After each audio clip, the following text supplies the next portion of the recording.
पूज्य स्वामी सत्यपति जी का कहना है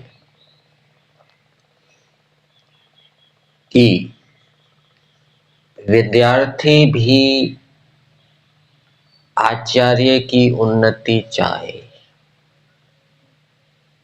क्या बताएं? विद्यार्थी भी आचार्य की उन्नति चाहे। जब विद्यार्थी अपनी ही उन्नति देखता है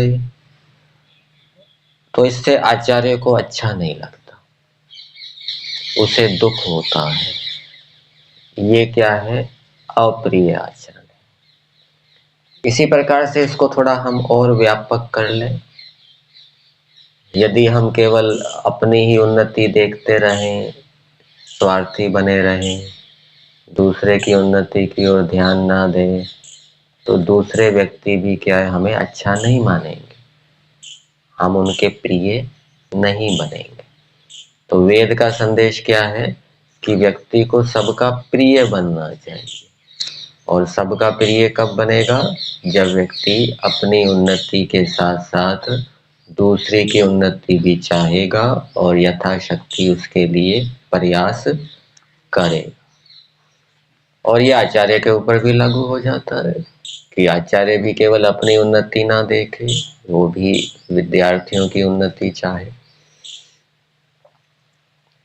और दूसरी बात स्वामी जी की है कि ईश्वर की विशेष सहायता के बिना मनुष्य योगी नहीं बन सकता। ईश्वर की विशेष सहायता के बिना मनुष्य ईश्वर का साक्षात्कार नहीं कर सकता, चाहे वो कितने ही घंटे बैठा है, कितने ही दिनों महीने साल बैठा है। तो विशेष सहायता कब प्राप्त होती है? तो इस विषय में स्वामी जी कहते हैं कि निष्काम कर्म करने से विशेष सहायता की प्राप्ति होती है। वो निष्काम कर्म करते समय क्या भावना होती है कि सारे विश्व को ऊपर उठाना है, सारे विश्व को सुधारना है।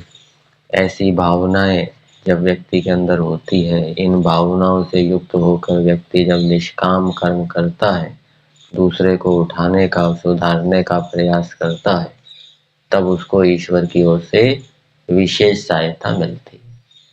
और इससे क्या होगा? जब ईश्वर से हमें विशेष सहायता मिलेगी तो थोड़े ही समय में सिद्धि की प्राप्ति हो जाएगी, ज्यादा देर बैठना नहीं पड़ेगा। तो निष्काम कर्म भी करना है, शुद्ध उपासना भी करनी है, और अपने ज्ञान को भी क्या है, शुद्ध करना है। और ये ज्ञान की शुद्धि भी निष्काम कर्म के ऊपर निर्भर है। निष्काम कर्म करेंगे तो हमारा ज्ञान जो अनेक विषयों में अशुद्ध है, अविद्याग्रस्त है, वो क्या है, शीघ्र शुद्ध हो जाएगा। श्रद्धेय आचार्य ज्ञानेश्वर जी एक बात बताते थे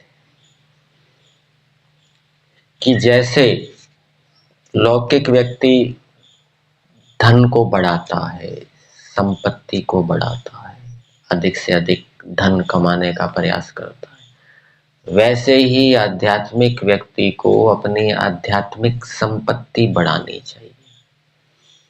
आध्यात्मिक संपत्ति क्या है? जैसे धैर्य, क्षमा, सहन शक्ति, त्याग, बलिदान आदि की जो भावनाएं हैं, ये आध्यात्मिक संपत्तियां। इन आध्यात्मिक संपत्तियों को आध्यात्मिक व्यक्ति को बढ़ाना चाहिए। तो इन जब ये आध्यात्मिक संपत्तियां होगी तो क्या होगा? जैसे व्यक्ति के पास लौकिक संपत्ति होती है और कोई प्रतिकूलता, दुर्घटना हो जाती है तो वो लौकिक संपत्ति काम आती है। इसी प्रकार से ये आध्यात्मिक संपत्तियां, ये उत्तम उत्तम गुण यदि आध्यात्मिक व्यक्ति के अंदर होंगे तो वो प्रतिकूलताओं के आने पर, विकट परिस्थितियों के आने पर उनका सामना कर पाएगा, शत्रुओं का सामना कर पाएगा, समस्या का समाधान कर पाएगा।